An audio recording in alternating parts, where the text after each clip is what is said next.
मुंबईतील हाय अलर्टच्या पार्श्वभूमीवर सर्वत्र सुरक्षा यंत्रणा वाढवण्यात आलेली आहे। मुंबई मेट्रोतील सुरक्षा यंत्रणेत वाढ करण्यात आली आहे। मेट्रोच्या प्रवाशांच्या सुरक्षेची काळजी घेण्यात येते। मुंबईतील समुद्रकिनारी सुद्धा चोख बंदोबस्त ठेवण्यात आला आहे। मोठ्या प्रमाणावर पोलिसांचा फौजफाटा समुद्रकिनारी तैनात आहे।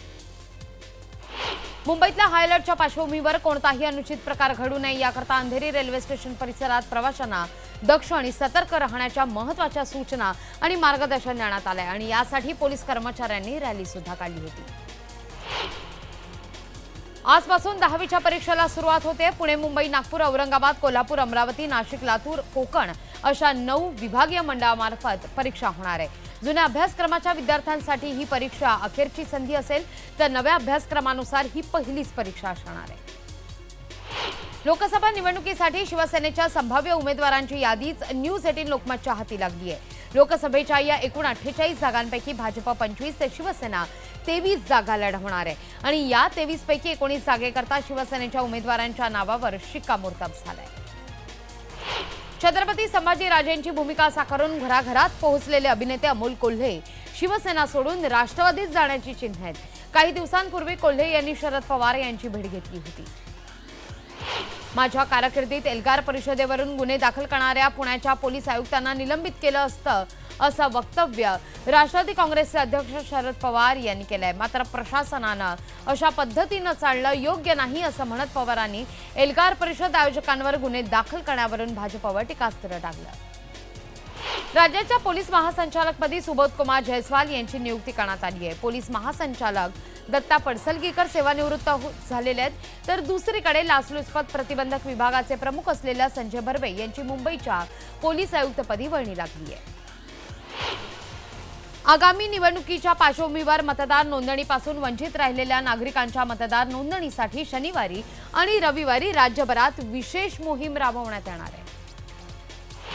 मुंबईसह ठाणे, कल्याण, डोंबिवली, नवी मुंबई, मीरा भाईंदर अशा शहरांना एकमेकांशी जोडणाऱ्या मेट्रो वाहतुकीचं जाळं पसरवण्याकरता MMRDAनं नव्या आर्थिक वर्षांसाठी तब्बल 7,486 कोटींची तरतूद आपल्या अर्थसंकल्पात केली आहे। त्याचबरोबर Shivdi Nhava Sheva trans harbour link आणि विरार अलिबाग बहुउद्देशीय मार्गासाठी सुद्धा 5,250 कोटी प्रस्तावित करून प्राधिकरणानं या मार्गाच्या उभारणीला बळ दिलंय। मेट्रोचं जाळं अधिक विणण्याच्या योजनेनुसार बदलापूर मेट्रो विस्तारित करण्यात येणार आहे। कांजूरमार्ग ते बदलापूर तसंच मुंबईतील छत्रपती शिवाजी महाराज आंतरराष्ट्रीय विमानतळ ते नवी मुंबईतील नियोजित आंतरराष्ट्रीय विमानतळ जोडणाऱ्या मेट्रो मार्गाचा विस्तृत प्रकल्प अहवाल लवकरात लवकर तयार करण्याचे आदेश देण्यात आले आहेत। मुंबईकरांसाठीची दुसरी AC लोकल चेन्नईतून विरार कारशेडमध्ये दाखल झाली आहे। तिच्या चाचण्या पश्चिम रेल्वे मार्गावर न करता मध्य रेल्वे मार्गावर करण्यात येणार आहेत। मध्य रेल्वेवर सुद्धा येत्या काळात AC लोकल चालवण्याचं नियोजन असून घाट असलेल्या मार्गावर येणाऱ्या अडचणींचा अभ्यास करण्याकरता मध्य रेल्वेवर ही चाचणी घेण्यात येणार आहे। नवीन लोकलमधून प्रत्यक्ष प्रवासासाठी मुंबईकरांना किमान 4 महिन्यांची प्रतीक्षा करावी लागणार आहे। AC लोकल प्रत्यक्ष प्रवासी सेवेत दाखल करण्यापूर्वी हवाई वाहतूक मंत्रालयाच्या अखत्यारीत असलेल्या रेल्वे सुरक्षा आयोगाकडून सुरक्षा प्रमाणपत्राची आवश्यकता असते आणि यामुळे या संपूर्ण प्रक्रियेला साधारणपणे 3 ते 4 महिन्यांचा कालावधी अपेक्षित आहे। बसगाडी नियोजित वेळेत आग्रात पोहोचत नसल्याचा भुर्दंड बस चालक आणि वाहकांना बसत आहे।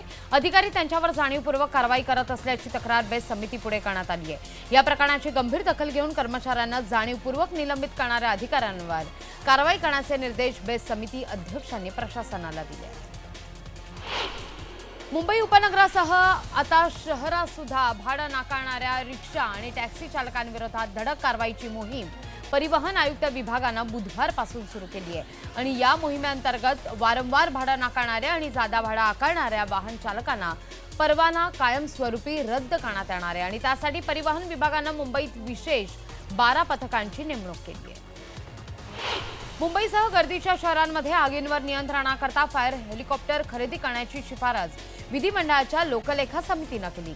तसंच मुंबईत बंद असलेलं ब्रिटिशकालीन 10,000 फायर हायड्रंटचे पुनर्जीवन करणं आवश्यक असल्याचं समितीचं म्हणणं आहे। महापालिका नगरपालिकांमध्ये अग्निशमन दलात नोकरीसाठी 6 महिन्यांचं प्रशिक्षण घेतलं असणं हे अनिवार्य असतं। असं प्रशिक्षण केवळ नागपूरच्या फायर इंजिनिअरिंग कॉलेजमध्ये दिलं जात आहे आणि इतक्या जणांना प्रशिक्षण तिथे देणं शक्य होत नाही। मुंबई, नागपूर, औरंगाबाद आणि पुणे विभागात 4 प्रशिक्षण केंद्र सुरू करावीत अशी समितीनं मागणी केली। मुंबईतल्या लोअर परळ इथल्या कमला मिलमध्ये मोझोस आणि वनबाव या पबमध्ये लागलेल्या आणि प्रशासकीय कामकाजात निष्काळजीपणाचा ठपका ठेवत महापालिकेनं आणखीन 3 अधिकाऱ्यांना दोषी ठरवलेलं आहे। यामध्ये 2 सहाय्यक आयुक्त आणि एका आरोग्य अधिकाऱ्याचा सुद्धा समावेश आहे। उमेदवारांची निवड त्यांच्या शिक्षक भरती पूर्व परीक्षेच्या गुणांच्या आधारे गुणवत्ता यादीनुसार केली जाणार आहे आणि यासाठी इच्छुक उमेदवारांनी दिलेल्या वेबसाईटवर संपर्क साधणं गरजेचं आहे। या वेबसाईटवर त्यांची आवश्यक ती माहिती सुद्धा भरायची आहे। वळूया पुढल्या बातमीकडे। गेल्या 7 वर्षांमध्ये मुंबईतून तब्बल 20,000 अल्पवयीन मुली बेपत्ता झालेल्या होत्या आणि त्यापैकी 920 मुला-मुलींचा शोध अद्यापही लागलेला नाहीये। पोलिसांनी या मुलांचा शोध घेण्याकरता ऑपरेशन मुस्कान हाती घेतलेला आहे आणि या मोहिमेच्या यंदाच्या 7व्या टप्प्यात पहिल्या आठवड्यातच 48 मुलांचा शोध घेण्यात पोलिसांना यश आलंय।